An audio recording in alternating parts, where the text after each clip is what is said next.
કોઈ વાંધો નહીં થાય યાર. ક્યારે જોયું બ્રાહ્મણ ક્યારે પોચું પોચું બોલે? ના બોલે.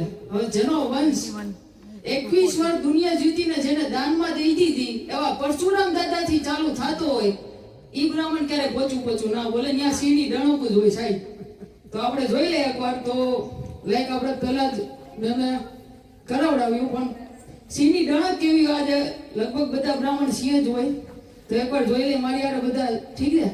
ઓમ નમઃ પાર્વતી પતે હર હર મહાદેવ. તો હમણાં છે ને હું સ્ટેન્ડઅપ કોમેડી કરું છું, કહી દઉં જતીશને. તો અત્યારે સોશિયલ મીડિયા બહુ એક અલગ જ ક્રેઝ ઉપર છે. Instagram, Facebook.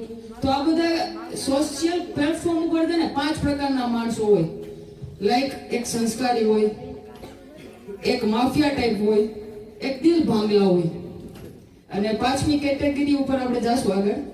તો સંસ્કારી લોકો હોય ને રોજ લાઈક જય શ્રી કૃષ્ણ બહુ મોટી ઉંમરના હોય એ લોકો મોકલતા હોય.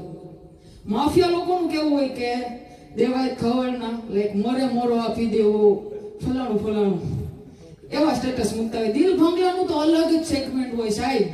તમે એનું સ્ટેટસ જોવો ને, આપણે કઈ લેવા દેવા ના હોય પ્રેમ સુધી. આપણને પ્રેમ હજી નાના નાના હોય આપણે તે સ્ટેટસ આપણને એમ થાય કે યાર શું ચાલી રહ્યું છે. દિલ આપણને ફીલ થાય કે આપણું દિલ ભાંગી ગયું, આપણે હોય નહીં કઈ. અને 5મી કેટેગરી વાંઢા.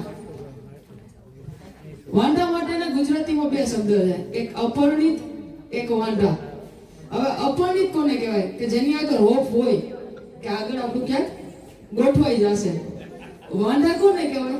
કે જેને ખબર જ છે કે આપણે હજી રાસનીની લાઈનમાં જ ઊભું રહેવાનું છે. ઈ વાંઢા. એ હોપ જ મૂકી દે, એને ખબર જ હોય કે હવે આપણું નહીં થાય. અને એમના મમ્મી પપ્પા બહુ યાર ચિંતિત હોય કે આપણા દીકરા દીકરીનું થઈ જાય. તો જેને દીકરો અપરિણિત રહી ગયો હોય ને, એના મમ્મીનું અલગ જ સેગમેન્ટ ચાલતું હોય. એના મમ્મી નામાં કાયદેસર સ્કેનર હોય. હવે ગમે તે જગ્યાએ જાય, હોસ્પિટલ જાય, બેસણામાં જાય, લગ્નમાં જાય, એનું એક જ સ્કેનર ચાલતું હોય. સામે છોકરી આવે, આપણા લાલા માટે પરફેક્ટ છે. હવે મારી મમ્મીનો દાખલો કહું. મારા મોટા ભાઈને ન્યુમોનિયા થઈ ગયું હતું. ઓકે કઈ વાંધો નહીં guys. Thank you so much.